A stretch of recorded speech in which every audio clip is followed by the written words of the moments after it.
Comment ça se fait que la candidate du Rassemblement national serait la deuxième personnalité politique préférée des Français après Édouard Philippe? Marine Le Pen. Oui. Ah, ça, j'avais pas vu Moi, ça. moi, Hein.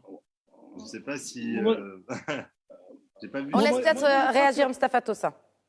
Moi, je crois que Marine Le Pen a bien profité de l'effet Zemmour. Au début, c'était le diable en personne et elle était infréquentable dans tous les plateaux, dans tous les milieux, parce qu'elle charriait toute l'histoire de son père, l'histoire de son parti raciste, xénophobe, antisémite.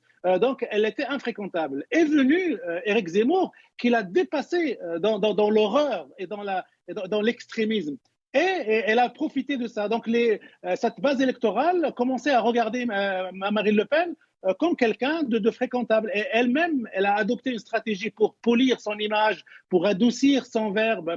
Elle a fait beaucoup de communication dans les télévisions, dans les journaux, pour apparaître comme quelqu'un qui est extrêmement différent par rapport à une mixité comme Éric Zemmour ou par rapport à un radical raciste, xénophobe comme son père Jean-Marie Le Pen. Donc, elle a dû profiter de ce milieu-là, de cette atmosphère-là, ce qui fait qu'on a l'impression qu'il a changé. Mais récemment, si vous avez suivi les dernières déclarations de Emmanuel Macron, il tient à rappeler aux Français que cette femme-là, c'est une femme extrémiste, aussi extrémiste qu'Éric Zemmour, et qu'il ne faut pas se tromper sur le maquillage éphémère, temporaire, et ce changement de stratégie uniquement pour séduire. Et elle reste quelqu'un de l'extrême droite, dangereux pour les Français, pour le vivre ensemble, dangereux pour les institutions si jamais demain elle arrive au pouvoir. Donc il y a toute une réalité sur laquelle travaille Emmanuel Macron. Est-ce que vous pensez qu'on va se retrouver avec le même deuxième tour qu'il y a 5 ans, à savoir Macron-Le Pen?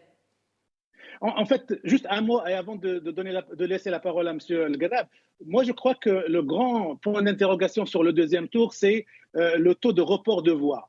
On sait qu'en 2017, il était hors de question pour un certain nombre de milieux de voter Le Pen, et ils ont voté Macron malgré eux, parce qu'ils n'arrivaient pas à imaginer qu'on puisse donner les clés de l'Élysée à quelqu'un de l'extrême droite. Aujourd'hui, la question c'est, parmi les gens qui n'aiment pas Macron et qui rêvent tout sauf Macron, est-ce qu'il n'y a pas parmi eux à gauche, comme à droite, comme à l'extrême gauche, qui aurait pu dire, et pourquoi pas, on vote Marine Le Pen, rien que pour sanctionner Emmanuel Macron. Donc, ce taux de gens qui vont changer, c'est ça la grande point d'interrogation qui fait que, est-ce elle fera un bon score jusqu'à dépasser Macron, ou alors un très mauvais score. C'est ce taux-là qui est actuellement ignoré par les instituts de sondage et qui laisse tout ouvert jusqu'au 24 avril.